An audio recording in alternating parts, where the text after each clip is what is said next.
It's been an historic season for the Arsenal, and we'll get into the nuts and bolts of the records that we set this year.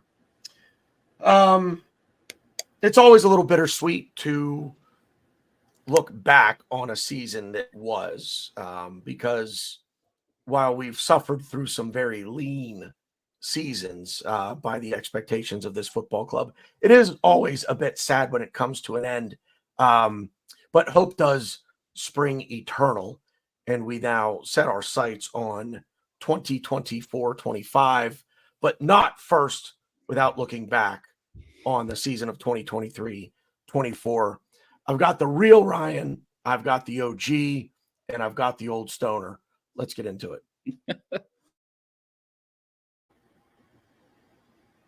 Old stoner?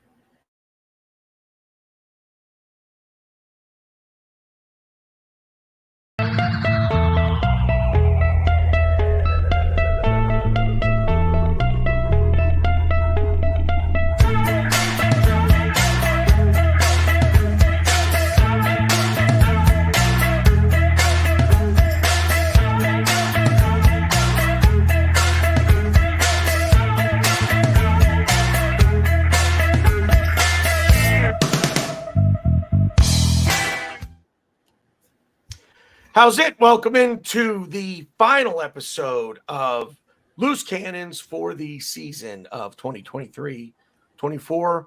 I'm the bearded one as my beard is actually falling out into my hands for some reason. I'm all verklempt right now. I also don't have much of a voice for some reason. I was doing a fair amount of yelling on Sunday. So I don't know if it's just the lingering effects of that. I don't really know. Definitely got something going on in there. So you guys are going to have to carry the load. Next to me is the real Ryan, live from the Windy City. How are you, sir? Howdy. Good. I mean, it'll be fun to recap some things, but it's sad that it's over because it was such an enjoyable season, I'm sure, for all of us. But yeah, it'll be fun to reflect a little bit. I'm sure we'll talk about it all. So, but yeah, other than that, I'm good, man. Yeah, good. Below him, the OG. What's up, homeboy? What's going on? Nice. Short and sweet. Nothing to say. I'm like, wait, what? There's guys. I feel like we're gonna do a lot of talking, so I'll just. Well, you guys are gonna do a lot of talking. I'm gonna do a lot of listening. And Glenn, yes, the old stoner. Yes. Hello, everybody. We're gonna have to work on that intro there, BG. Hello, what I said. You give all these glowing reviews to everybody, and then we got the old stoner, like Jeff Daniels in the background. Anyway, so hi, I'm Glenn, AFC New York. I make videos for Arsenal. I am currently working on my end of the season video, which I hope to have out in a few days. I also have a video of my very first trip to the UK called Glenn AFC London. And if you get a chance, it's on YouTube and X. And I'm glad to be here with the guys talking about Arsenal because I really am proud of our club. Well, let's get into it. So we'll do a little backtracking first, I guess. We'll go back to the beginning of the season. And I'm fairly certain that we all predicted that we would win the league. I don't remember. No, I did. Ryan didn't. I know I did. I don't remember if I did or not. I don't know. I do know that I got the top four right. And I'm the only one. Well, in that order, no. Not in order, but I got them right.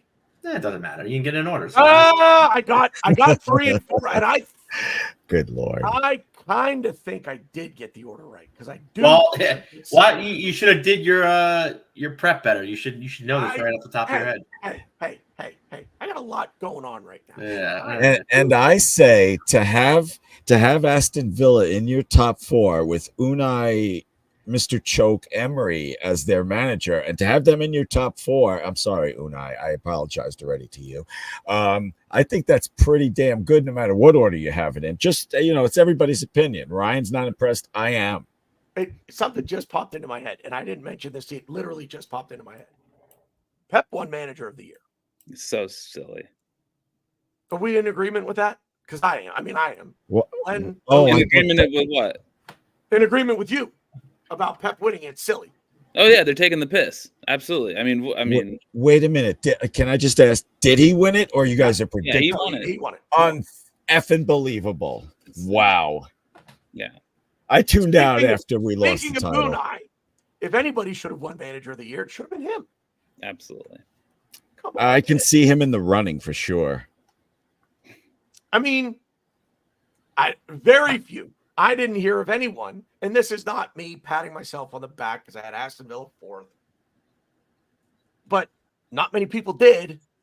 And I think he did a bang up job with that club, with that side this season to get them into Champions League. And I mean, I don't know. I think Unai Emery should have been manager of the year. Pep being can I ask manager of the you year guys- just stupid. Does anybody know who came in second? No, Oh, I have fudge. no idea. And imagine it was, you know what? It was probably Arteta. All right, he should be in the running too. But I mean, but you look at it, you're like, oh, so the team that wins, that's the manager of the year. Guy that finishes second. Oh, hey, look, they finished second too. Yes. Are you guys even are the voters even doing homework? Are they looking at anything other than final standings? I don't That's know. what I'm getting at with it. You know, it's getting like I used to. I'm talking about like over a decade ago. I used to be into the Academy Awards. I love movies. If you watch my videos, you know I love movies. And it's just like now I don't even give a crap who wins anything from Hollywood. They don't even make good movies anymore anyway. You know, so maybe this voting is going to be that way now. It's like you just can't even believe it when they come up with something ridiculous like Pep being manager of the year. Yeah. I mean, what? Who? Ugh. This is all I'm going to say on it. Hashtag Pep new. Hashtag Pep new. Done. So, beginning of the year, OG, I'm going to start with you. Beginning of the season, let's compare and contrast. How are you feeling at the beginning of the season? How do you feel now? I feel the same, I guess. I was hopeful. I knew I said we'd come just short, but we'd be a lot better than last season. We were. I mean, I don't feel really any different. Guess it's another season gone, another season of more experience, and it's gonna be very interesting to see what we do in the summer to get better and improve because we're gonna get better, and it's gonna be an interesting season next season. Glenn, how are you feeling at the beginning? How do you feel now? Sorry, I was having But- trouble no, with no. I was having trouble with my stupid ass mouse. I think I need a battery. I think overall, I'm friggin' happy. Of course, I've said this on your show. I said this on your show weeks ago. Of course, I'm going to be terribly disappointed, but I knew that disappointment would be overtaken by our amazing. I mean, who was the best team? You know, since January? My gosh, we lost one game, we drew one game. That's it. You know. Lots of people like to point to stuff. I'm just going to go real quick here. Lots of people like to point to stuff like why we lost the title, blah, blah, blah, blah. I think, you know, if you're going to point to anything, it's Arteta and his tinker in the beginning, which we were all kind of complaining about in the beginning of the season where we were dropping points. But for me and in my timeline, it seems people are thinking this way also. For me, it's like that tinkering made us that second half team that came back from Dubai. And, you know, it's just like, it sucks, but Liverpool finished at least 1 point out 2 times. So, you know, I'm not going to cry too much about it because in my heart, we don't have a trophy, but for me, Arsenal was the best team in the Premier League this season, the most fun team to watch for a neutral. You can't tell me any different.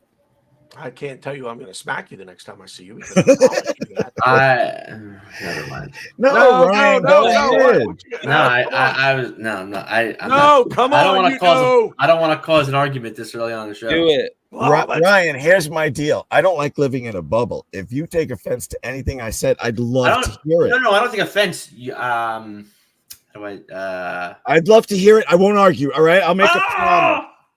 I'm Atlanta- promising not to argue with you. Sorry, Atlanta just scored. Did they? Yeah. Wow. I need to I'm put re- that on. By the way, for everyone, y'all can suck my dick. I do not want Bayer Leverkusen to win. I want Atlanta to win. So Same. shout out Kolasinac. Fuck Granit Xhaka for this game. I'm sorry. Ooh. Kolasinac is playing. I think they're playing in a back three, and he's a center back. So yeah. Whatever. Anyways, no. I'm going to be that guy. So I guess I might as well just come out and say it. We didn't lose a game this season until November 4th against Newcastle. I don't think the league was lost with Arteta tinkering, because he didn't tinker.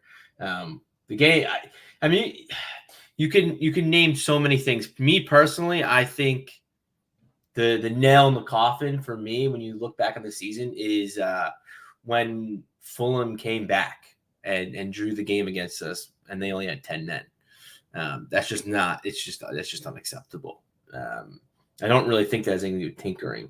I think just, falling asleep, false sense of security, false sense of confidence. And that's not to say, Arteta did some tinkering that wasn't really accepted by the majority. But I honestly don't think he tinkered really at all this season. If you want my honest opinion, I think that was more last season, 2 seasons ago. I think he's kind of just played the same lineup game in, game out. And then we kind of realized Havertz is a better striker than he is a left 8. We're playing better when Havertz is a better striker. Then I think he kind of was just okay, we're going to do that. And then we did that. And then Martinelli lost form. And then it's okay, but Trossard, does he really fit into what we're trying to do? Kind of, maybe, but he just scores. He just scores and proves people wrong. So, yeah. I mean, can I just say one thing, Ryan? When I just want to explain myself with the tinkering. It's at the end of not this season that just passed, but coming into this season, we were playing terrific football. And then the first half of the season, a lot of, I don't remember if you were, maybe you were complaining, but a lot of us were complaining it wasn't the same free-flowing football as the end of last season. And that's all I meant by tinkering. He was doing something, playing around, but I think that made us into what we were in 2024, if I explain myself a little bit more correctly there. Yeah, I guess. Okay. I don't know. Yeah, sure. So Ryan, let me maybe phrase this a different way, not necessarily how you felt at the beginning versus how you feel now, but the final result maybe versus the original expectation. Where do you come down there?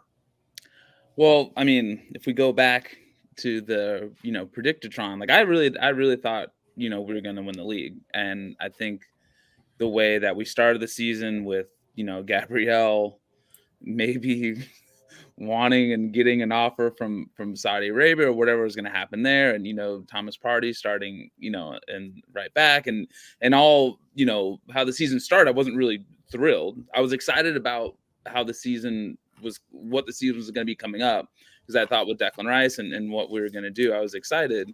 And I'm ending the season just bitter, because I feel like we were the best team. And normally when 38 games are played, I feel like the best team normally does win, but it just didn't happen this time. So there's a little bit of bitterness in me, and I know there's going to be little sections of the season that we're talking about.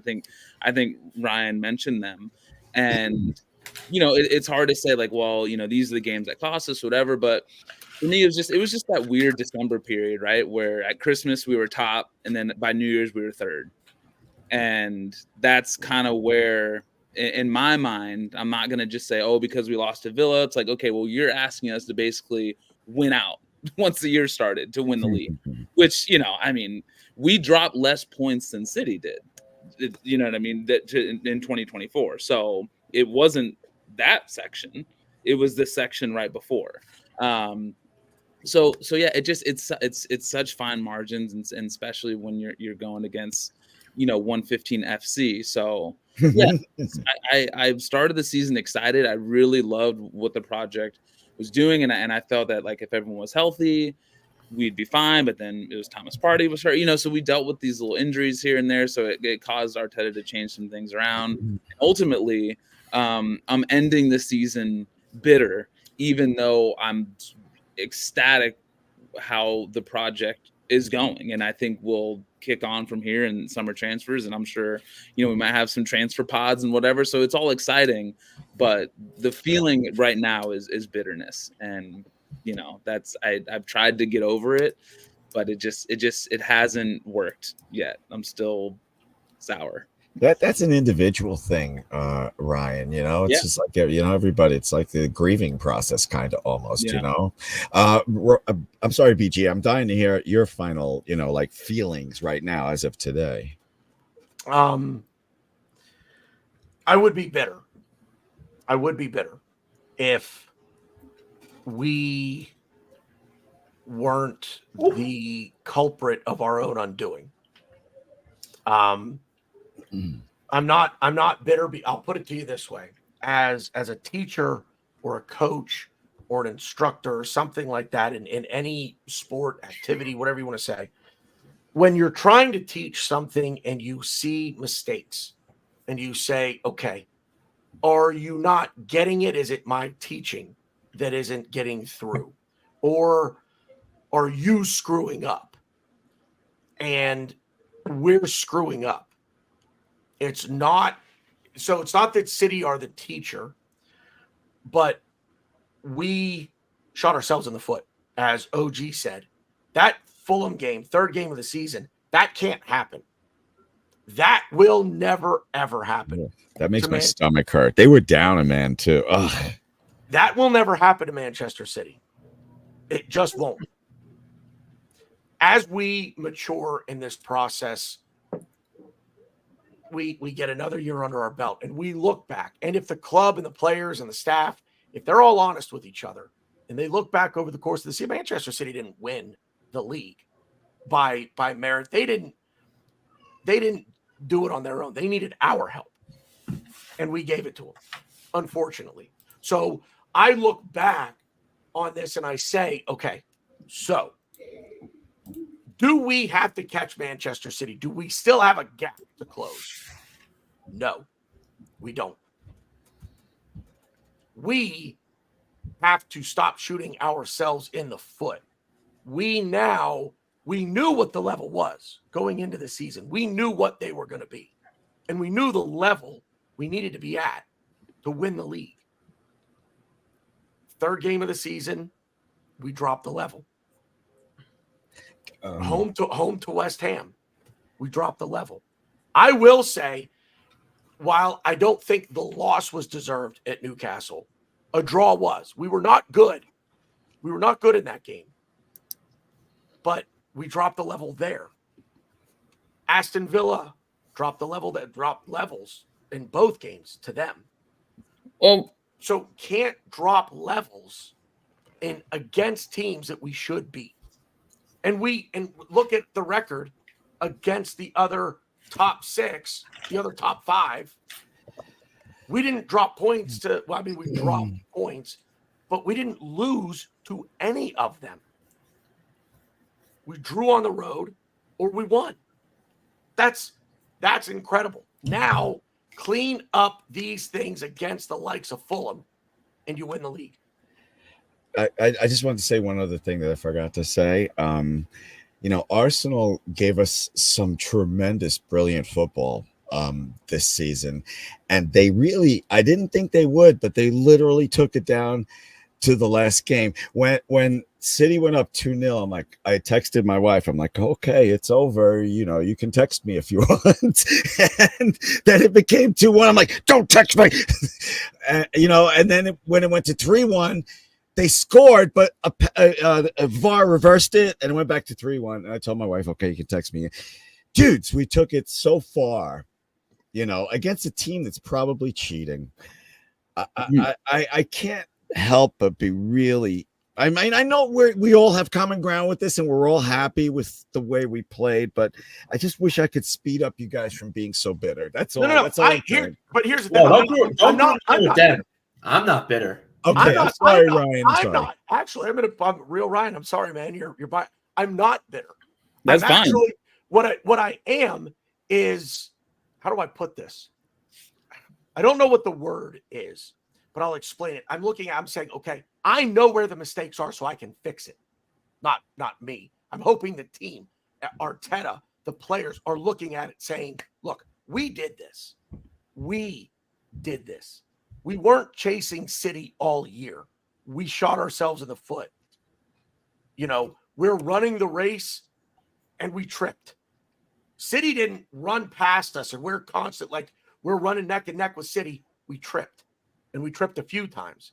And every time we did, they were kind of right there to just go back in front of us. But what happened every time we did, until kind of the end, we caught back up, right? And we'd overtake them, but then we'd trip again. So just don't trip. We see the mistakes. We know how to fix them, so fix them. And like Real Ryan said, it's fine margins. It's very, very fine margins. I'm excited isn't the word to. I am excited for the new season, and I will be more excited the closer we get. But I guess I don't want to say content. I look at the job as being easier going into next season. I don't know if I'm explaining it right. I feel like maybe I'm not. No, you But, are. It's not what City did. It's what we did and did not do. We just clean up our own house. We're champions. That's it. It's not, well, what if City? No, there is no what if City. City and their 115 charges don't matter anymore. We clean up our own house and we're champions. Can I ask? I think you need that's a fact. I don't think that's a fact. This is math. Math is fact. But okay, hang on, I'll explain it and I'll let you go. We don't drop points to Fulham at home, right? We don't drop points to Fulham at home. Start there. We're champions. Yeah, but then maybe City wouldn't have dropped points later on the season. Like Right. you can't say that. We can't can't say this for us and not for them. But we're looking at it. Okay, we put in a better performance at Craven Cottage. We draw Newcastle, and that goal doesn't go against us. We don't lose to West Ham at home, and we're Centurions at that point. So what I'm saying is, to me, it doesn't. We had so many opportunities to run away and hide with this thing this year, and we didn't. And I don't think that City had those same opportunities. We outplayed them at the Emirates. We held them at their place. They just didn't make the mistakes. They didn't make as many of the mistakes that we made this year. I think our destiny for next year, we clean those up. Our destiny's in our own hands. I agree with like most of what you're saying. The fact to say like, oh, if we didn't tie Fulham, we'd be champions. We don't know what City's thinking. City could be like, oh, we need to go up a notch because they're looking like they're gonna run away with this. But their whole mentality might have just been like, oh, let's just keep them close and then we'll pass them at the end of the season. They're not gonna keep this up. But I agree though. I think what I'm gonna say in this is I think at the end of the day we were better than City. Ooh, 2-0. Dude, every time I talk Atlanta score, I'm just going to talk the whole show, I think. I'm just going to talk the whole show. Lookman with a brace. No, I think that we were better than City. We were the best team in the Premier League. But I think we made more mistakes than City. But that's not to say like, oh, if we made one or two less mistakes, we would be champions. Like, no, I'm not going to say. I'm not going to play revision history for us and not for the rest of the league because we don't know how the rest of the league, how the dominoes would have fell. Because I do believe in the butterfly effect to some extent. To where if we beat Fulham or if we beat Newcastle or drew at Newcastle, City would have did something different maybe. But I just really wanted to quick acknowledge Daniel Shaw's comment. We need to go up into the gear. That comment is factual at the end of last season. I think this season, to fine tune what I would say to that is I think we went up a gear a lot of times this season. I think that gear that we all talked about at the end of last season, I think we saw it this season. Problem is we didn't do it enough. We weren't at that next gear enough. We were at that gear putting 5 or 6 past, West Ham, Bournemouth and Sheffield and the crappy teams, which is fine, which is good. But we need to kind of tighten it up and do it against the Newcastles, the Villas, the teams that maybe aren't like at our level, like with City, but they're right there. They're in the Europe talk, and they're always gonna put a tough fight up no matter where you play and whether we're home or away. So I think my thing is we need to go up another gear more often, be more consistent with it. And it's funny because I talked about how I think the league was, I don't want to say decided, but the nail in the coffin was the Fulham game, which is funny enough. It was our first real hiccup. I think the Fulham game was really not an excuse. The West Ham game wasn't great either.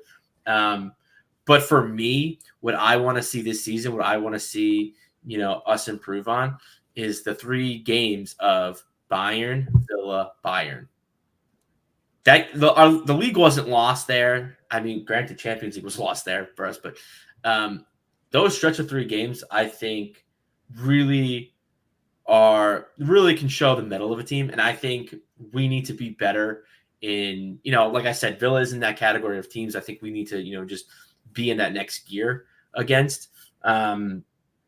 And playing Bayern playing Bayern in between them, I think is, I think it was just unfortunate. It was unfortunate, like the one team that kind of gives us that grit, that tough outing, was in between a huge Champions League knockout phase. So hopefully, if we could kind of just finely tune that, maybe bring in a couple. I don't know if that means bringing a couple players to maybe rotate in those 3 games, or just like Daniel so said, go to that next gear, or as some people say, go to that dark place, and really put a foot forward.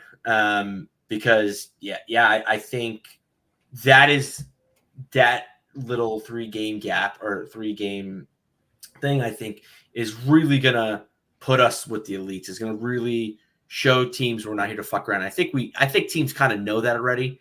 But if we want to win trophies, if we want to really, as BG says, have the game in our own hands, we can't be drawing and then losing the second leg against Bayern and the game against Villa. Yeah, I mean, that was definitely because we had Bayern, Villa, Bayern, Wolves. Like the fixtures are starting to pile up. And I think that's what we'll see this summer is that, we always talk about rotation and guys we can use. And I think for some of those games where, that we didn't score, I think that's what we'll look at now. I just think we'll come out of this summer, hopefully a lot more dangerous, and we'll have some players that can do some things to give us some more offensive threat.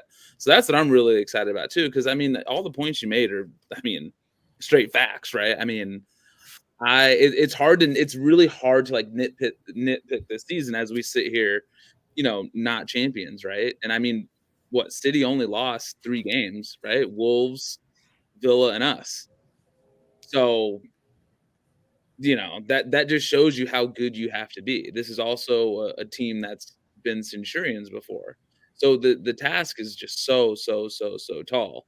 But to both of you guys' points, like there were just these little lapses in the season where, we just weren't at it, and that ultimately is what cost us. And we're talking about a couple of games and a couple of calls that we didn't get that probably should have, right? I mean, Newcastle, we know about that one, and then the ball being out of bounds, we don't know, It was out. Whatever, so it doesn't. That was a bunch of calls. It was, you want the foul on Gabriel, you want the ball going out, and what was the third one? There was a third push.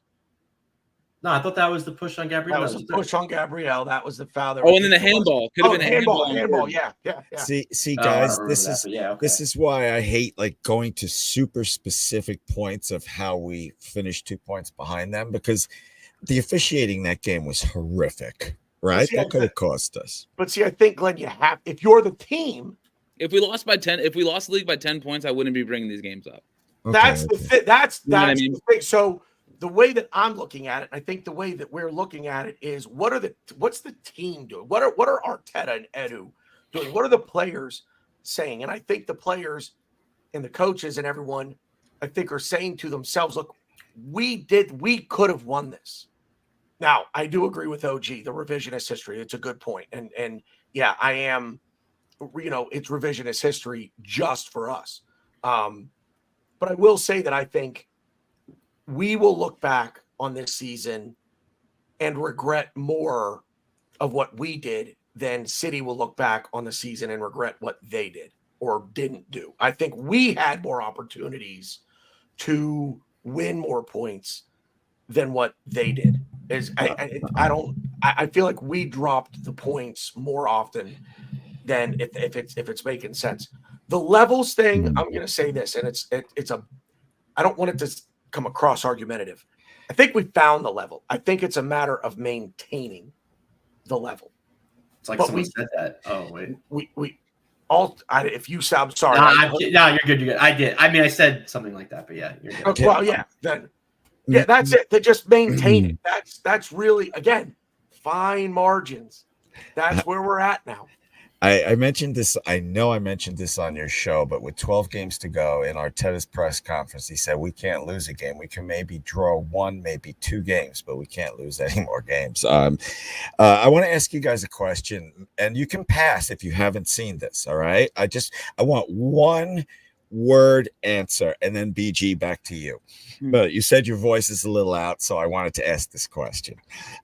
Just one word answer. If you don't see it, then just say pass. But what is your initial reaction when you see the loud Arteta out people right now, currently, right after the season's over? If you can give me just one word to describe it, and if you haven't seen it, just say pass. Whatever order you want to go in. I mean, I'll just go first because I don't see any Arteta ads on my timeline. Okay. Thank you. I've seen some. I mean, it's moronic. Okay. I Awesome. mean, no, one word because it's BG. One word. One word. There's only one word to describe you. And Me? I'm going to spell it. Me? No, the Arteta outs. Oh, okay. And I'm going to Sorry. spell it out for you. SAWFT. Soft. It's an Enzo Amore thing from WWE. You guys don't watch enough wrestling like I do. Oh, darn it. Would you tell me what that means, please? It's also an old thing. Or is it curses and you can't say it? No, okay. No. All right. Back to you, BG. It's how you would say in your finest New York accent, soft. Okay. Soft. It's so soft. Soft. It's Okay. soft. Back to you, BG. I just was trying to help because I know that you caught a little bug or something and your voice is going on. I will say really quick, going back to the City thing. And I guess going back to the Newcastle game and the comedy of errors that occurred for us to lose, we need to be better in every game to where the refs don't play a part of the season. And I think that I mean I didn't watch City all season, so I can't say this, but I'm gonna say from what I think. Because fuck it, right? Shoot from the hip. City didn't get screwed over by the refs, and I'm not to say that the refs were in their pocket or anything like that, but the refs never had to come and affect any of their games. They didn't let the refs affect any of their points, any of their games. If they drew, they lost because they just weren't best on the day. We let the refs get into our game, dictate the outcome. And I'm not blaming the refs.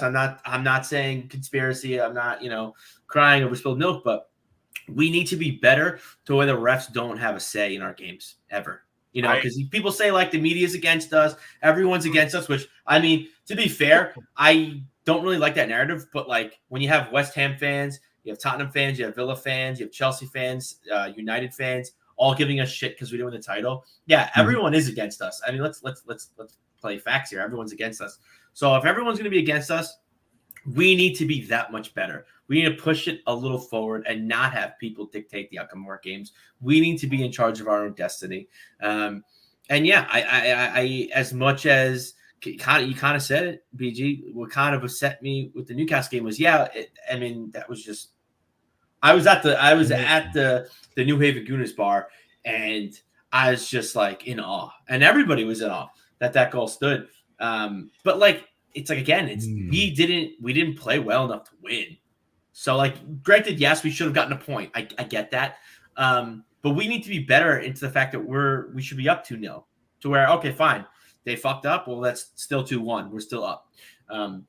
That's kind of what I was alluding to with Daniel Schell's comment about stepping it up a gear. I think we just need to be more consistent with it, maintain it, and not have the refs dictate our game. Well, and I've said it. Go ahead, said it. BG. I've said it before. We've all said it before. That's what the best clubs do in the world. The best clubs take out all of the potential outside interference, and they eliminate it from the game. That's not going to happen. It's as much mental at the stage that we are at now. God, let's go. Oh, I was like, what? That's had a really good defensive. Is he really that fired up by defensive what play. I'm saying? He's never been this excited. I'm fired up for Kolasinac. He was excited when I got in the shower at the Airbnb. Oh, never mind. The Bosnian tank. Sorry. Yeah, true. I liked but Kolasinac when he first came to was- Arsenal. I'm sorry. Go ahead, BG. The best clubs will eliminate those outside interference factors and play through it and just say I don't care what decisions you make. You can't make enough poor decisions against us that are going to affect the outcome of this game. And call them what you want. And yep, they are cheats. But the players that they have are some of the best players in the world. And Pep knew, but he's one of the best managers in the world. And they're doing what they do. They're doing. I want him to prove it to me. If he's the best manager, go manage not Newcastle. Go manage Palace. Yeah, or Newcastle. Nope. Here's the difference. Here's the difference. Yeah. You're talking about a coach. Pep is not a coach. Pep is a manager. He simply manages the egos. He's got tactics. No, I think I disagree. I think he's both. I think Ancelotti is more of a manager. Who's a better? If you were starting a club and you could pick any manager in the world, who would you start the club with? Currently managing. Who would you start? Arteta. Well, it depends. Not going to argue it. Not going to argue it. It depends. Am I going young? Am I going the Arsenal way, or do I have do I have oil money and I can healthy mix? healthy mix. You've got a great academy. You've got a great academy, but you need to bring in some really high quality veteran players. Just because I don't want to go Arteta. I'd probably say Arteta, but just to go off the reservation a little bit, I just keeping the Premier League, I would say maybe like a Thomas Frank.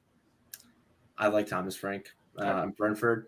If I have a mix of players and I want like a mix of a manager, I want a manager that's good with the players, but also he knows how to play. He knows how to counter teams. He knows how to play his own game. I think Thomas Frank is great. I think he did that against us a few times. He saw the way we played and he fixed it. And he fixed the way to kind of counteract us. I don't know. I guess I'd probably Thomas Frank, but to me, I think Pep is a mix of both. But I do think it gets lost because I think he's a good mind. Whereas like someone like an Ancelotti's not going to have this crazy game plan that's going to fucking win him a Nobel Peace Prize. But he can manage he can manage Gareth Bale, he can manage Mario Balotelli, he can manage Zlatan Ibrahimovic all in the same. Nobody can manage Mario. I think he can. You can only hope you can't stop it. And this could be my hot take. This could be my hot take for that. I think Ancelotti is probably the best manager in the world as far as managing a team of 11 players who are worth 100 million or more, like they're worth. I think he's better than Pep in that regard. I just think what edges Pep as a better overall manager is I think Pep does have good game plans. I think Pep is a good coach to an extent. Because let's face it, City do have a lot of young talent that have came from the academy. I shouldn't say a lot, but they have a few guys who either they'll make a nice profit off of or they'll feature for City. Real Ryan, same question. Yeah, any current manager in the world. Well, here's the thing about Pep. It sucks because we haven't seen him do it without literally the best players in the world. That's what I'm saying. It's hard. It's hard, but I think he's brilliant. There's no one that's going to sit here and say that he's not. But to Ryan's point, it's go do it at Palace with their budget and see where we're finishing. And it's not like he came to City with nobody. Kevin De Bruyne was there, Aguero was there, Silva was there. So It's not like he just just did the bootstrap thing, and then we saw how they injected with money. So I mean, it sucks. He's not a current manager anymore, but I love Klopp. I always have. Oh, Bro, yeah, I would have took one. Yeah, I should have said when I said currently managing. Yeah, I know that was I'm saying Klopp, and I wasn't counting him as I was counting him in I the. changed my answer. I'm changing the currently clock. Real Ryan, who was your manager? I got somebody bothered me and I missed it. Oh, for me, it's Klopp. I think he's okay. And I know there was there's rumors about he could potentially would have came to Arsenal. I don't know. I mean, there's rumors, but back before when Arsenal was figuring out if he wanted to stay, what was going on with that. But yeah, so yeah, it's sad he's gone.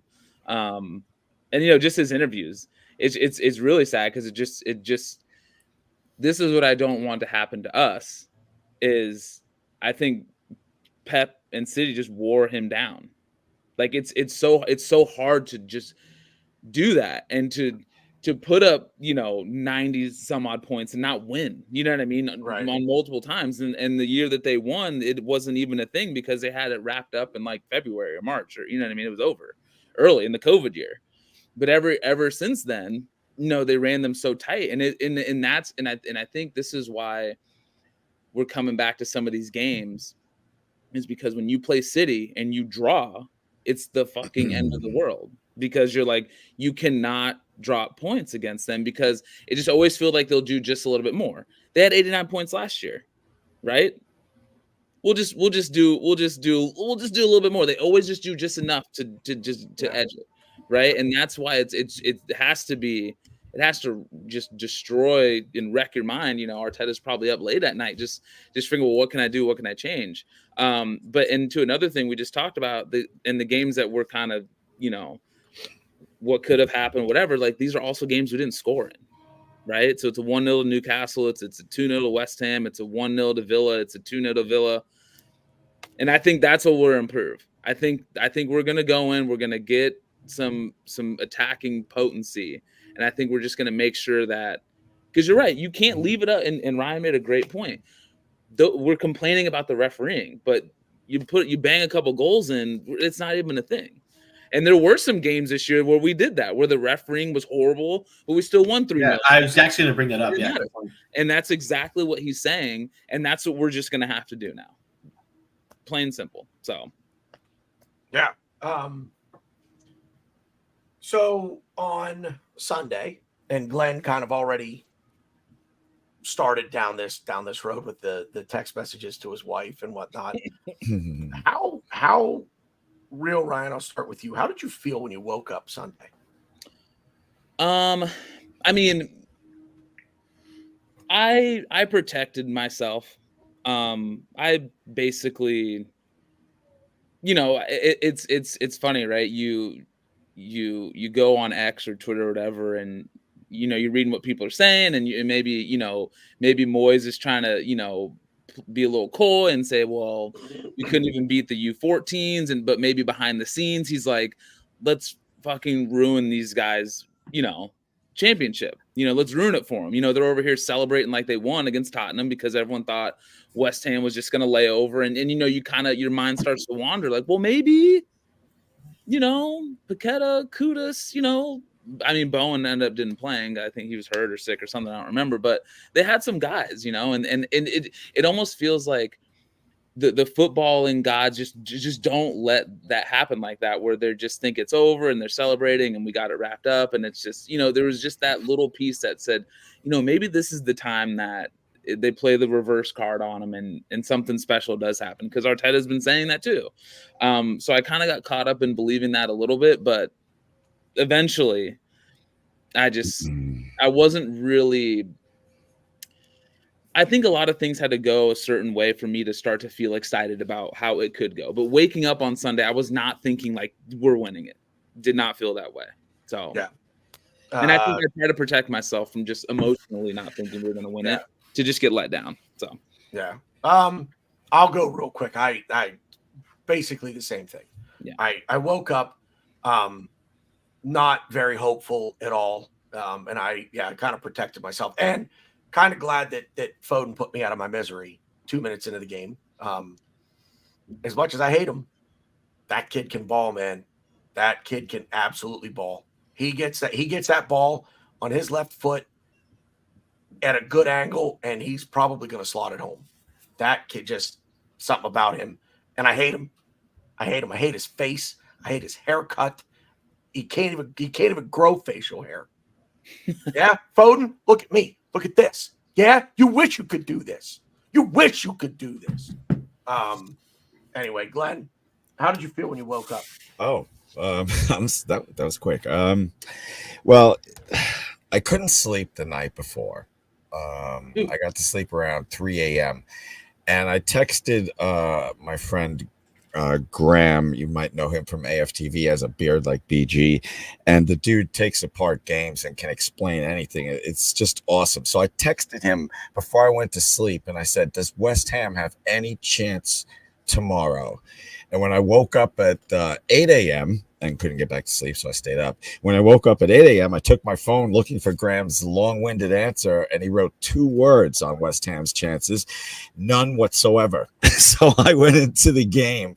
You know, I went to the bagel store, and I was like, I didn't expect. I had a very defeatist attitude. It's going to be 3-0 at halftime, but there's always a chance. Just a little voice in the back of my head, it's always a chance. I didn't want to go on X, but I did. And then I was put to shame by fans outside the Emirates, excited about the game, blowing West Ham bubbles outside the game. And I got chills just thinking about it right now. And all the other videos that people were posting, I'm like, shame on me. Shame on me. It's down to the last game. Anything could fucking happen. And Phil fought 1-0. I'm like, oh, fuck me. Oh, damn it. I almost made the whole show without saying the F word. And I already explained earlier how that went for every Arsenal fan, 2-0, 2-1, 3-1, 3-2, goal taken away. And after the game, I was really annoyed. But my family leaves me alone. I told them all week, I prepared them all week, Arsenal's last game of the season, Daddy needs to be left alone. And God bless them, they did. And nobody bothered me for hours after. And it took me a long time to get to this point where it doesn't hurt anymore. And to be honest with you, and this is probably my longest answer ever, to be honest with you, BG and Ryan's, I knew talking about this season would bring up painful moments also, but I'm still at that point where I'm proud. It just hurts to talk about the painful moments. But yeah, proud, happy. This summer's going to be awesome, as long as it's going to fucking suck. Because it's summer and it's so goddamn hot. Oh, well, I just meant it's like we know what we got to plug in, hopefully, we Partey, we sell him and get somebody that doesn't get hurt all the time. And I'm really excited no matter what Arteta does, because I'm tired of questioning Arteta, because I can't tell you how many times I've gone on social media like this and had to apologize to him. So OG, I guess I would say it's very similar to Ryan and BG. In a way, I protected myself. I blocked out the game. I didn't even think about it. I was just like, dude, I just want to beat Everton. I want to end the season with a win. That's it. That's all I cared about. If City drop points, cool, awesome. But I really didn't even think about it. Problem was, I had to watch the game with my wife, who is one of the most emotional people you'll ever meet. And she was screaming at the TV every time City scored or the one time West Ham scored. She was freaking out. I'm just like, and a little behind the scenes, I was going to go to the New Haven bar for the game. And at the last minute, I decided not to, just because I just had the Man City game blocked out of my mind. I was just focused on Arsenal, focused on the game. And I knew if I went to the bar, people would be checking their phones, and it would just it would almost be like I was watching 2 games. And I'm like, I don't want to watch 2 games. I want to watch 1 game. I want to watch the Arsenal Everton game. Can I ask you a question, Ryan? I think it's awesome that your wife is an all-out Arsenal fan. I don't wish my wife was. Trust me. Yeah, no. No, can I just ask you a question? Are you at a point in your marriage, and this is not a slight, I think it's awesome, I'm just asking, are you at a point in your marriage where you can say, honey, I don't want to know the effing score of the other game. Maybe we watch this one separately. Okay. So then Glenn perfectly segues into what I was going to say next. So this is why I love that my wife has sports Arsenal. I love that she loves watching the games with me. She can be a bit much though. When she's screaming, shoot, pass, and like, that's a foul. That's not a foul. I'm like, Meg, no, it's clearly a foul. Like, Play defense. Yeah. That's funny. She said that, I think, a couple times. Tie your shoes. No, I mean she's great, and she's very supportive, and that's one of the many reasons why I married her. But yeah, there was a few times in the game where I'm like, "Shut up, stop talking." And I had to like almost like correct her. So it was like I was watching a game with like a friend, and like that friend like didn't really know what they were talking about. And then they were just like yelling shit, and I'd be like, "Stop! Like you need to chill out." And I outright told her, I was like, "You're the reason why." You're the reason. The reason why I didn't go to the New Haven bar to watch the game was because of people like you. I didn't want like play-by-play update on the minutes of the game. I don't need people, and it happens, and I've done it too. Like in coaching a team and just playing and watching the team I'm on play, and kind of like sort of coaching from the bench or coaching on the field. Like when you're in like the close games, the nervy moments, you're gonna just scream shit out. Like you're going to just say like the person that comes off at the hip, the person that comes to your head. And it's not always right. And it is always like, all right, like, no, if you like take a step back, like, X, Y, Z. Yeah. So, I mean, I get it to an extent, but, yeah, I was just so like in my zone I would say a couple of days before I kind of like prepped myself. I mean, I kind of also knew when everyone was freaking out about the City Tottenham game, I was kind of just like, dude, I just want to see Arsenal play. I just want to see Arsenal play. I want to see Arsenal win. If we win the title, we win the title. But at the end of the day, like I'm not saying this is how everyone should watch their team and how everyone should support their team. I'm just very just like focused and tunneled on my team. All I care about is us. I want to win. Yeah, obviously I want to win trophies. I want to do all these things, but if it's out of my hands, it's out of my hands. Like, granted, Arsenal winning is technically out of my hands, but you know what I mean. I just want to watch Arsenal, and I enjoy the journey we're on. But like, I don't think about what other teams are doing. Like, I care about Arsenal, and that's it. And I'm glad that we ended the season with a win. I wish it was a little more decisive, but. Yeah, I'm excited to end with the win, and we're going to start this next season with the win. So I just have to say one thing real quick, because Ryan, when you were telling the story, I'm sorry I laughed while you were talking, but you said at one point you said to your wife, "Shut up."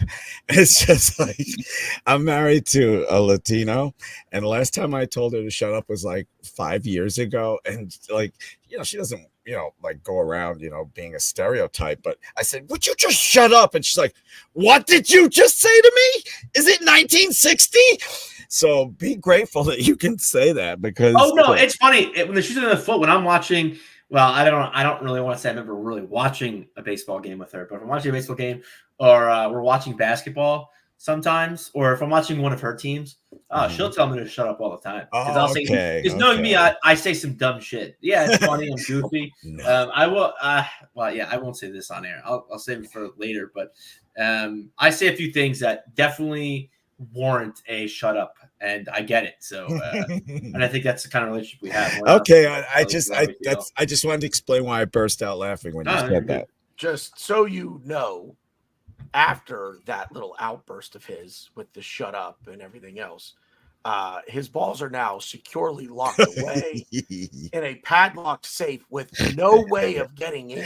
See, Glenn, sorry, Sam, that's actually very funny. That's not true because they were already packed. They're already. Oh, see, I thought they were just gone.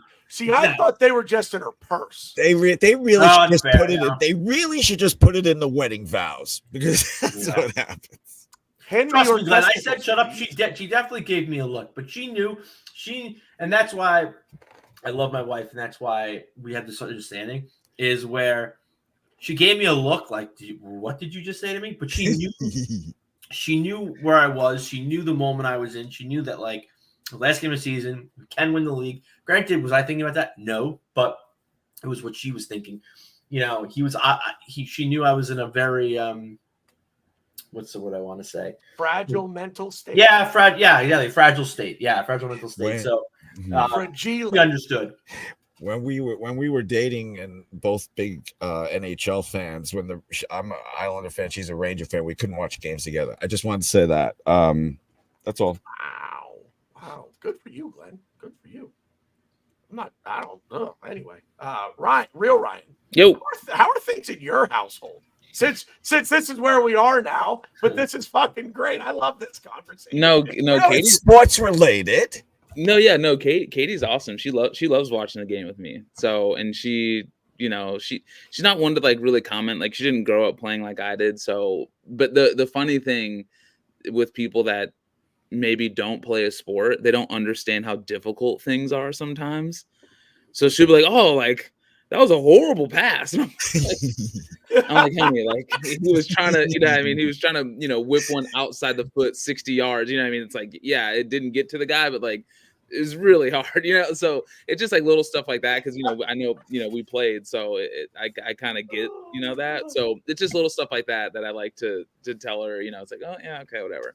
But she loves Arsenal, and she loves soccer. And now we got the little babies involved, and I'm forcing them to watch and putting on the kit. So yeah, it's fun. So yeah, she loves it, and she's really promoting too. She's like, well, you need to go to London. You need to go to a game, and all this. So I'm like, yeah, I'm sure. Let's do it. So yeah, it's good. It's good on our end. I'm not telling her to shut up.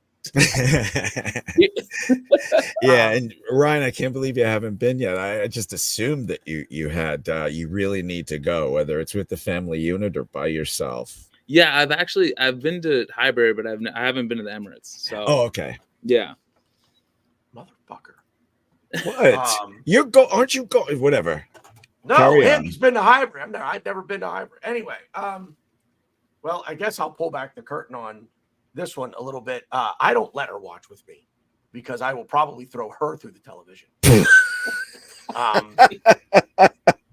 Okay. I could totally. I'll pull back a little bit. So I've been me and Tanner's first time watching the game together was in Chicago when we saw the Bayern second leg, and we watched the Wolves there. I was actually surprised. I thought you'd be way more unhinged than you were. When I'm out in public, you were very calm. When I'm out in public, well, that's not true. I've reeled it in because of the dogs, because I would get so animated, I would scare them. Right. They would run and like hide in a corner and cower and shake. And I'm like, what am I doing to my dogs? Like, I'm stressing them out. They can feel. I won't watch a game with them either. Like, I won't watch a game now basically at home and the dog's in the same room because they can feel my stress. Uh-oh. Oh, I'm sorry. I was trying to play the Love and Marriage theme. That's what that was. But no one's going to get that. She is not a sports fan. Probably can't spell sports. What? Doesn't mind necessarily traveling to go to a game. But if it is below 50 degrees, she's out. She will not go. And she's also very bad luck. So anytime that she has, I'm convinced my wife is bad luck as well. So yeah. Anytime that she has watched so I will start a game at 9 a.m. and she will be at work. She's a nurse and she works overnights. Sunday game, and it starts at 9 a.m. and she comes walking through the door promptly at about 9:30. And let's just say we're up 2-0. She comes in the door, gets herself situated, sits down on the couch, and it becomes 2-1. Get out. And that's exactly what I say to her. You have to leave. Okay, you want to be that honest. All right. Even if I will tell you, I will give you an example. Oh, okay. During I don't know if it was during COVID. No, because there were fans in the stadium when the shitbags had to play at Wembley because they were still building, because they weren't smart enough to, hey, don't knock down your old stadium till you've built the new one. In fairness, they built half the new one on part of the footprint of the old one. So I kind of get it. Anyway, they're playing at Wembley. We're there. This was the game that Bernd Leno made two of the craziest saves I've ever seen in my life. Mm-hmm. You all know which game I'm talking about. Aaron Ramsey scored. No, was it Ramsey? I can tell you this. She was not home, and we were winning the game, and she came in the door, and they immediately scored. Immediately. And I'm like, you can't be here. I like you to go sleep in the car. I will come get you when the game is over. Go get a coffee. Go for a soda. I don't know. But yeah, she's bad luck. She's not a massive. It's like she doesn't care. Like, so she's happy for me. If I'm happy, she's happy for me. If I'm upset, she just leaves me alone because she doesn't know how to like try to calm me down or bring me off the. Thankfully, she will never, ever, ever say ever that it's just a game. She will never, ever, ever say that to me. I will say she is a big Penguins fan. So I shouldn't say she's not a sports fan. She loves the Penguins, but there's a story as to why. And someday I'll get into like the Sidney Crosby thing with her. Although I think I've told most of you. All right, next. I have to go, so let me do like that 1 minute wrap up we do. Yeah, and do it. Then I'll listen for a few minutes. Hard to disagree with much of what was said today. The only thing I can say, and this is an individual thing too, because Ryan next to me, and I think you mentioned it too, BG, with people just bantering Arsenal, other fans, other supporters of other teams, and this is where we want it to be, and this is what happens, and you can't take banter too serious. And I want to repeat a joke because it's just the culture, of the Premier League is bantering teams that are up top that you're chasing that fall short of the title by 2 points. And to give you an example of don't take things too seriously, I looked this up because the other night I was watching, I can't remember the name of the show. But the guy, he's a Leeds fan. He was talking about a famous Peter Crouch tweet, and forgive me if you guys heard this, okay? But I mean, this just shows you that never take things too seriously. When City won the championship in 2017, someone tweeted to Peter Crouch, who had a big goal in the game, I believe, and he says, "You're a top man, and I promise to stop wanking over your wife now, Pete." And Peter Crouch, he had a beautiful wife. He probably still married to her. Peter Crouch replied to the man saying he's going to stop wanking over his wife. Peter Crouch wrote, "That would be great. Thanks, mate." Don't take things too seriously. Mr. Tom, the Leeds fan, that's who's told that story on the show. So it's where we want to be, guys. We're the target of the barbs. Fire right back. We're just as good as it. We're better than most of the supporters in firing back anyway. So now I'll just listen to you guys. I'm happy, and I hope you guys get there quickly. Now I'm listening, okay? So, Real Ryan, you kind of hit on it earlier that you're still a little bitter. Yeah. Was it the same emotion for you at full time on Sunday, or has the bitterness kind of set in a little bit more for you? I was bitter when I saw Havertz in tears, when I saw and listened to some of the speeches, Arteta, just saying, I forget the words exactly, but basically saying like we're gonna do it, right? And it's tough because it's not like we got cheated out of a title, right? But it just kind of felt unfair, and I think that's right. It's so hard to take it to the last day, and I think that's the part that made it a tough pill to swallow, specifically. But it gets better day by day. Sorry, I wasn't laughing at you. No, I know. I'm assuming it was the game. I don't know. No ball. Yeah, they tried to pass the ball, like cross it, and then like the ref tried to matrix it, and he fell on his ass. It was very funny. Okay, that is funny. It was very funny. Speaking of which, I need to put that back on now. Yeah. So OG, kind of the same thing. So yeah. Full time. How do you So it's funny, and I probably will go back and eventually listen, but So I purposely didn't listen to Odegaard. I didn't listen to Arteta talk after the game on the field because I knew I would have gotten bitter.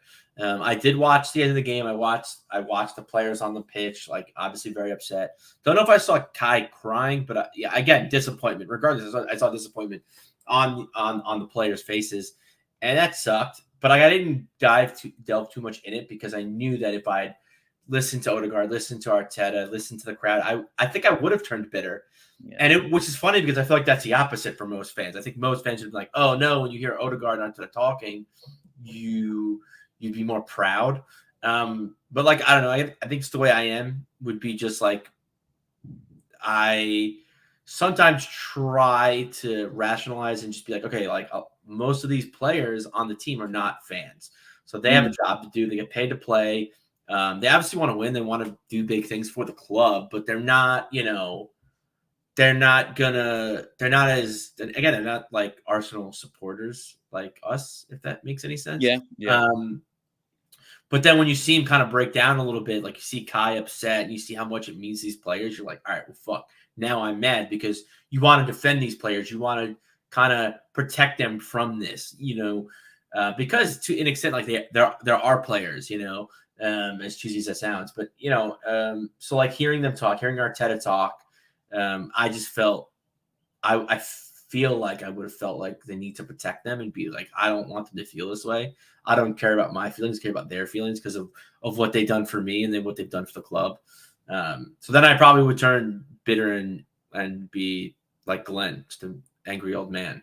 But yeah, no. So I hopefully in the next few weeks, maybe next few days, I'll listen because I heard there are very awesome speeches, and I'm very excited to get the preseason going between transfers, between seeing them in Philly play Liverpool, and then knowing they're going to play. I think they're playing United again. They're playing I think they have another scheduled friendly.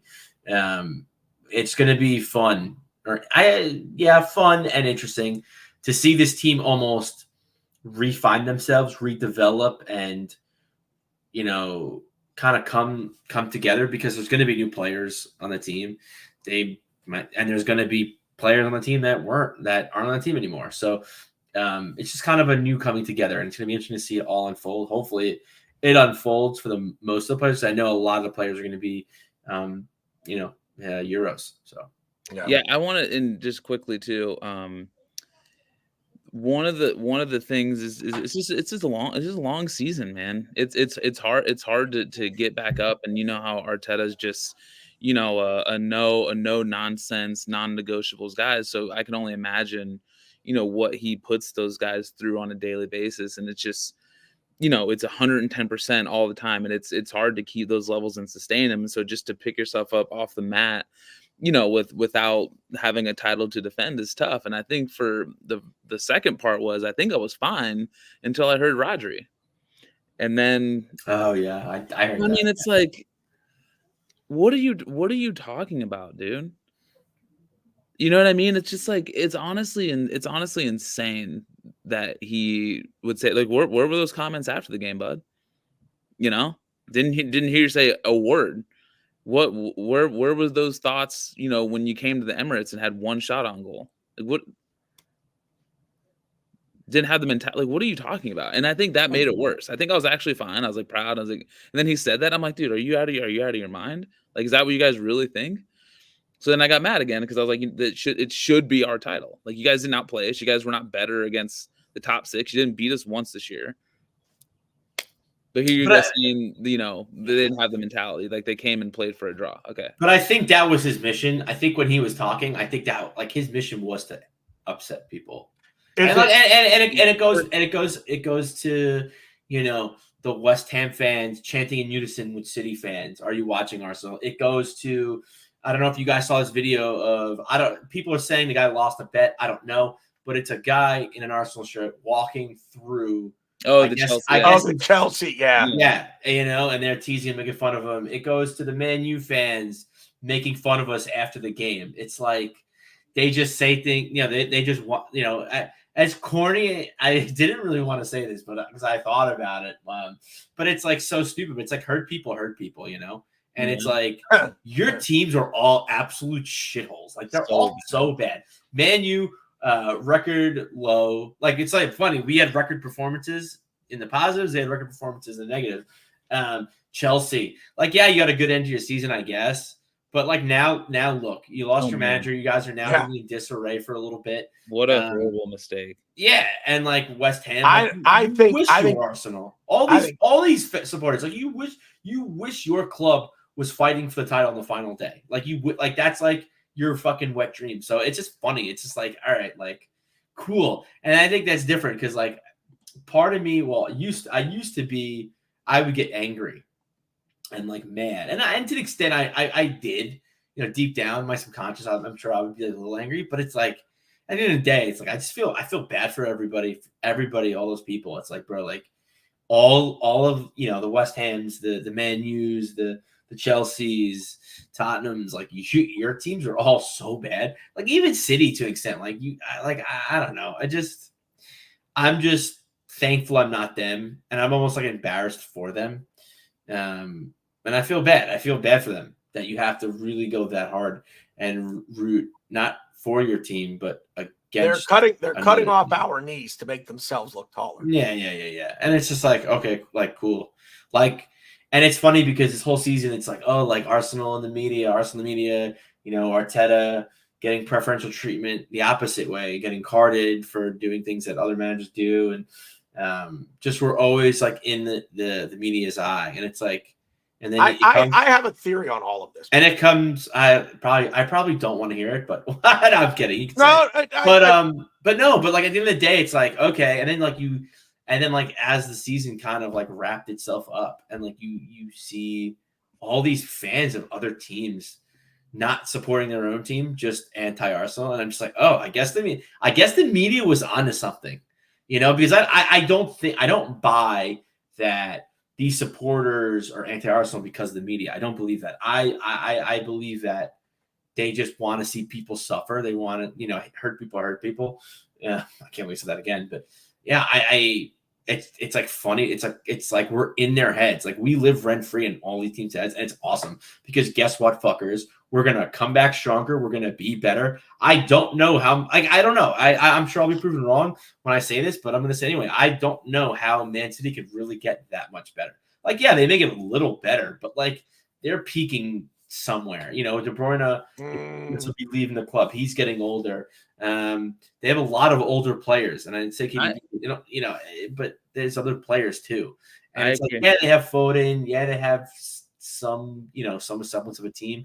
I mean, Haaland's going to be there still, but how much better? I think that's a good point because I don't necessarily know how much I'm trusting Pep's talent ID when he doesn't already have. Also, too, Pep even said he's closer to leaving the club than staying. So people are saying he's probably going to play this last season.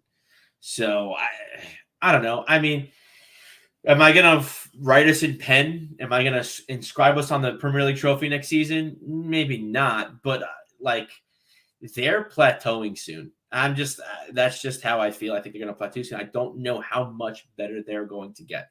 Whereas with us, I granted, I guess I'm a little biased for many reasons, but I also watched the team a lot. But I think we're just going to get so much better. And on top of that, like I think we're going to bring in better talent too.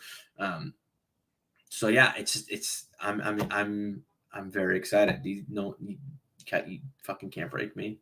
I'm fucking ready for next season. That's it. Didn't mean to do that. Conspiracy. The theory on why everybody hates us the way they do and why we get treated the way they do. And I don't think this is far-fetched. It's not some wild, wacky ass conspiracy theory. Because the earth is flat. No, I'm kidding. Sorry, go. Yeah, right. We've done something they've never done. And until they do it, it's kind of like you can win all the fucking trophies you want, but we've done one thing. We've done one thing you've never done.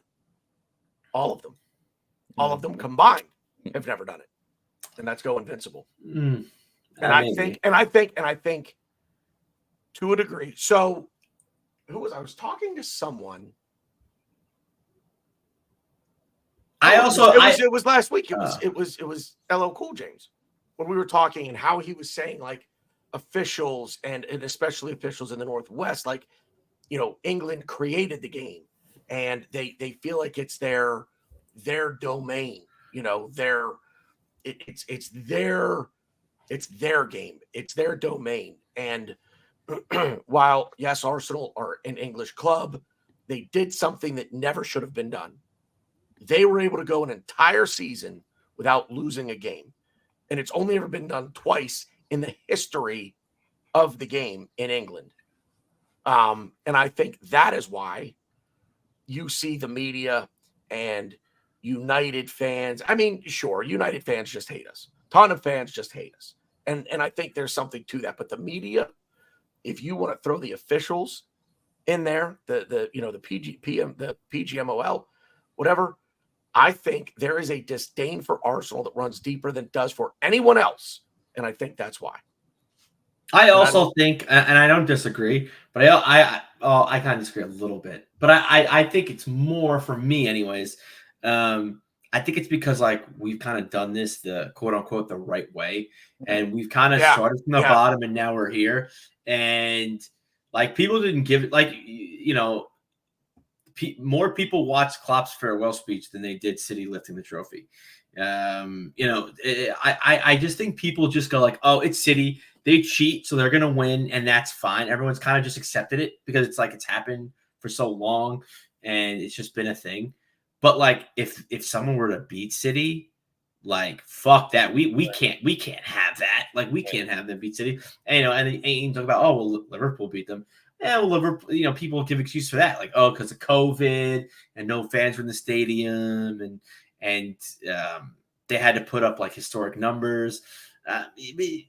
I just don't think people want to see another team have this feel good story. They don't want to, they want their team to be the darlings. They want their team to be the Davids who beat the Goliath in Man City. And if, you know, it's just they just don't, they want to break teams down that aren't theirs. And it's funny because I listened to a few sports podcasts, and one thing they've said was, and I'm going to go to the American fans. I don't know if the English fans that agree with this, but I know Americans, when players succeed and do well, they want to break them down and then build them back up again. And I agree with that. I think that is an American thing. I shouldn't say it's just an American thing, but I think American fans are like that. I don't know if English fans or other fans from other countries are like that, but yeah, supporters of other clubs, like they want to be the David that beats Goliath. They want to be the team that's in the final day, and because they're not there, it's like, well, no, we can't have Arsenal do it because that's our story. That's what we're gonna do. But I'm sorry, fucks. We're there. We're here. We're not going anywhere. We're only gonna get better. I'm sorry, fucks. Yeah. No, I mean it's a good point. I think a lot of the guys, I think Gunner Blog has talked about this, and even Clive from, you know, the Arsenal Vision, he says, you know, if we win it, it forces your club to look inward and like, well, why aren't we there? Why is our project so far behind them? Like, why were they able to take City and win a title? And that's just how it's been. And it's funny because I was thinking about when we were talking about the City Liverpool game and how we didn't know who we wanted to win. And well, if Liverpool wins, and they're just going to have such a huge lead, and we can't have Liverpool win the league because then, like, we should win the league, not them, you know, so we want it still to be close. And, you know, we have these conversations all the time. And it's funny that all the teams that aren't in it, of course they want City to win because no one gives a shit if City wins. And that's a big problem. You know what I mean? And the second part too is, you know, I can understand all the other teams. And the thing that's been really, really unfortunate for me this season, just as a reflective moment, is I didn't know Liverpool fans hated us so much.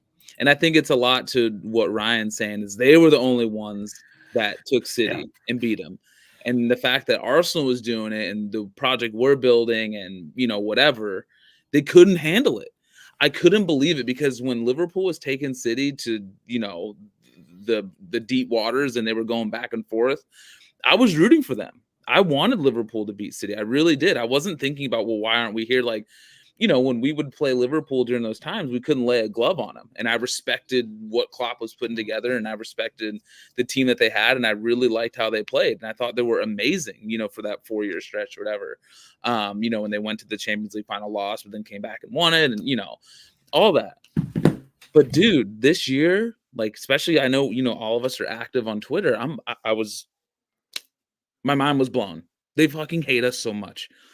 And I couldn't believe it. And I'm sitting there, I'm like, we loved you guys. Like, we wanted you guys to beat City every single year. But I was just so shocked. And this is all to what Ryan's saying, is like, they need to be the ones to do it. They don't want to see Arsenal do it. And I think a lot of these fans know, even though they give us a lot of shit online, like, they know how big we are.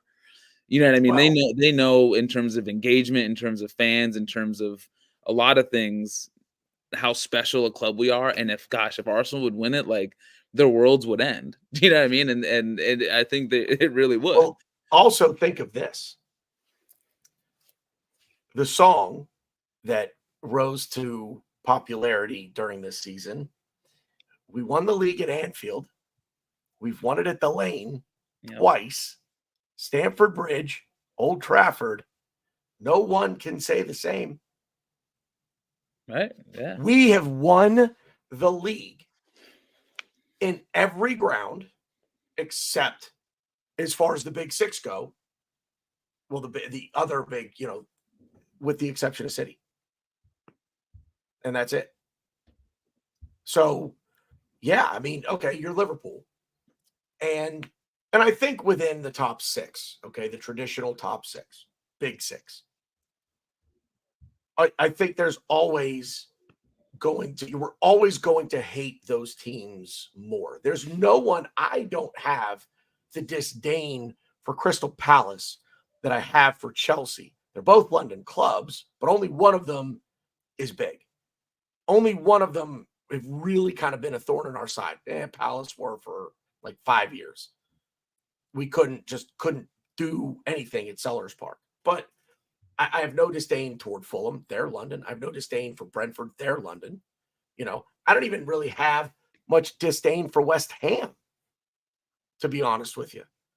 But so I think your direct competitors, okay, within the table, you're always going to have a little bit more hatred toward them. But when you think what we did in '89, going to Anfield, have to win by 2 goals to win the league on goal difference. And we went and did it, scored in the 95th minute, and broke your heart. So I get it from their standpoint to a degree. That's probably a generational thing. People now, younger people now, are hearing from their parents and their grandparents about 1989 and hate that club with the cannon on its chest. Also, hate. They have a bird with a branch in its mouth. City have a boat. United have some clown devil thing. Doesn't really look like much of a devil to me. It looks like a 4-year-old drew a ghost with a pitchfork. Okay, Chelsea have a lion. Okay, I can't really argue with the king of the jungle, right? Do we really want to? I mean, you've got a cock and a ball. For the other, that shitbag club, you've got a cock and a ball. You do the math. You do the math on that one. We have a cannon. We have a weapon. We have a heavy weapon at that. What are we doing? All right. Okay. But I will say, though, to Ryan's point, like, when Liverpool won, I don't really remember too. I was like indifferent. I've always been different with Liverpool, but I was kind of like in the back of my head, like, I kind of want City to win. But you know why I want City to win? Because I wanted Klopp to do it with us. Like, Klopp's our guy. We should have got Klopp. And granted, Arteta was here, but he had just gotten here. I think he joined like December of that year, of that season. Mm-hmm. And I was just like, yeah, but I wanted Klopp. Like, Klopp is the guy that's supposed to bring Arsenal the Champions League, the Premier League. So I was a little bitter about that, to an extent, but this also coming from the German. Yeah, exactly. That's true too. But yeah, so it's funny that you say that because I think other fans are way worse with it. But yeah, I'm just indifferent Liverpool. So I feel like I was kind of okay with it. But again, like I think I say that because I was kind of like that because before that, I mean, City won twice, and then you had Chelsea in 16-17. But I don't know. I think that we really need to keep, I guess to reiterate what I was saying before, we just need to keep the gears going, keep the consistency going, make signings early. I hope we make a signing or two before Euros, or at least make a signing or two like before. Like I hope put it this way, I hope I see at least one. I would like to see maybe two signings in Philly when they play Liverpool. That'd be cool. Because we definitely need to bed these guys in because we can't be betting guys in the first couple weeks because some of these players are off like Kai Havertz, Saka. It's funny, I was going to say Ben White, but Saliba, Gabriel Copa America, Martinelli. There's a lot of I mean, there's so many. But we have so many players that are going to be at the Euros, so like they're going to need breaks. They're going to need to relax, go on holiday. So we need to be making those signings early, betting them in, and really and fuck, let's test some academy. Like I personally, we don't need fullbacks, but like I'm almost, give Norton Cuffy maybe a shot. Bring him on tour. Give him see if he could do something because we're gonna need a few players to play the first couple of games that aren't going to probably start for us too much in the season, but we're going to need them because there might be guys that are out on rest or, God forbid, we have injuries. Someone gets hurt to you. Right. Happen.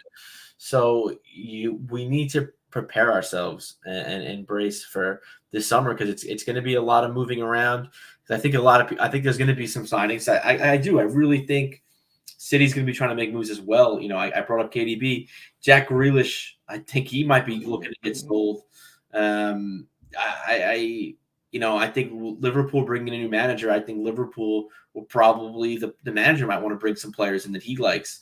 So it's going to be very interesting offseason, with Euros on top of that. So yeah, I'm excited. But we and there is talk that we're going to be doing a lot of business early. And Arteta even said he wants to do business early. But I mean, it's one side of the coin. Here's a caveat to that, though. I would like to think that a lot of the players that we would bring in early, period, are playing for their international team as well. And more than likely are playing in the Euros or the Copa America. Yeah. Well, what's interesting with that is usually players are the opposite. They want to sign after because they want to focus on the tournament. Right. They want to focus their country, so they don't want to even think about that. So I don't know. It's gonna be interesting. That's all I have to say. I'm excited to get linked with 79 players in the next week, and then another 79 the next week. So, yeah, right. It'll not get any of them, and then it's just a shock. Yeah. I think we're gonna wrap it up there. I think those are some pretty good final words from you guys. Unless there's anything else you have to add. Do you have anything to add? No. I mean, we have I don't. Weeks and months of I don't want to say useless shows, but shows where we could kind of flex our muscles a little. I don't know if flex our muscles, but just talk about other things this preseason. But my final word will be I just putting a bow on the season, and I'm happy. I'm not happy the way it turned out, but we made progress, and it's scary. We're gonna be a lot better. And I just hope that we can really improve that Bayern fixture because that'll be a fixture somewhere in next season that I'm going to look at and be like, dude, we got to be better there because, moving on to face Real Madrid would have been huge. And obviously if we had beaten Villa, like that would put us in a spot that we would all, I'm sure, really take. So yeah, I'm excited. It's funny, like the season's over. Things are winding down, but no, I'm excited now. I'm excited for the next season, and that's the thing. That's the thing that I love about the Premier League. The thing I love about football is there's just always games. I see a lot of people don't like international duty. I love it. I I don't like international during the season. I love the Euros. I love the World Cup. So I'm excited from just a spectator stance. But as far as we're concerned, Arsenal, I mean, our off season is not that long at all. So we're going to be right back at it. And I mean, in like about a little over 2 months' time, we're going to be seeing them live. So they're going to be, I mean, regardless, they're going to be in America on tour. So yeah, you would hope that we'd have some signings by then. So it's going to, it's already, I'm already like going, thinking about next season. So I'm excited for sure. No days off. No days off. Real one? Final thought? No, I mean, Ryan, we're singing from the same hymn sheet on this, man. Like, and I love what Josh Kroenke said. He's like, we're moving forward. Like, we're gonna take every opportunity we have to push the project forward. I'm kind of 3-0 at Atlanta. To push the project forward, and I know we got a lot of money coming in from our finishing position in the Premier League and the run we went on in Champions League. So I think we're gonna reload, and it's gonna be it's like what Ryan's saying, man. It's gonna be scary hours for some of these teams next year, because I think we're gonna be. I think what'll happen is I think this pain will subside, and then I think what I am, like, the competitors that I am, and I think these guys are too, you just get mad. You know what I mean? I think those extra reps, those extra sprints, those extra whatever, during the off season are going to come back. And I think we're going to be a lot better. And we're still so young. It's like some of these guys like aren't even in their prime yet. And that's another thing that I think that we're, I know that we talk about it, but we took one of the greatest dynasties ever to the final day with a bunch of, early 20-year-olds. So I think they'll all get older, they'll get more experienced. And, and like Ryan has been saying, like, we'll go and get better players and continue to raise the level. And I think we're going to be really good. I mean, I don't want to throw like, points out there, obviously everyone has to stay healthy or whatever, but I could see a mid 90s next year. I think it's going to be like that. So yeah. And he said it, a bunch of times, but yeah, I'm excited. I'm definitely excited. It'll be a fun summer for sure. The anger, the anger thing I definitely get. And I think the Rodri comments, bro, kind of to just real quick to hit on those. I think that's going to be bulletin board material. I think that video, they may install TVs in the dressing room just with that video on a loop. Yeah, dude, just seriously, perpetually playing all the time. They may just put it up on the big screens at the Emirates and just let it go. Just let it go. Just let it play. That's it. You want motivation? There's your motivation. Oh, by the way, real quick, not for nothing. The trophy that was at the Emirates, the trophy that Arsenal would have gotten had it gone our way, was not a real trophy. It was a replica. The real one. You thought it wasn't? I mean, I don't know what they would have done with the other trophy, but when that came out, to me, I'm like, so City have a real one and we get a replica? So we're going to hoist a fake trophy. Conspiracy theory. Bad luck. Just saying. All right. Arsenal get an aluminum can. City have the sterling silver. Maybe. The replica trophy was at the Emirates. Did they say the quiet part out loud? I think they did. I don't know. Just floating it out there. I like bits and companies going to Bayern. Sorry. I like to put things out into the ether and just see what happens. Pretty crazy. See what happens. Just let it grow. Just let it fester. Let it marinate. Who knows? Who knows what it turns into? I don't know. Who's to say? Daniel Shaw, Alex, Russ Morgan in the YouTube chat. Thank you guys. Plenty of you watching over on Twitter. Thank all of you. I'm going to try to keep this short and sweet so that I can stop freaking talking. Yeah, that's about all we got for you. It's always a pleasure with these guys. We will be back next week. We will do player awards, moments of the season, get into all of that. We'll probably scale it back to a show every other week during the off season. Of course, if there is any big breaking news, we'll try to have an emergency presser for you and get some comments out there as well. But we will definitely keep content coming all through the off season. I think we're on a good pace here, good consistency with our shows, with our guests. We're going to have new people coming in. We're going to introduce a new show this summer with a lot of cool guests lined up for that. More details on that coming later. But yeah, thank you all for watching. If you're watching the replay and you've made it this far, thank you very much. Drop a thumbs up on the video if you would, please, and subscribe to the channel. We hit 1,000 subscribers on Friday, last Friday. So we did hit 1,000 subscribers before the end of the season. That was the goal. Now we're on the road to 2,000.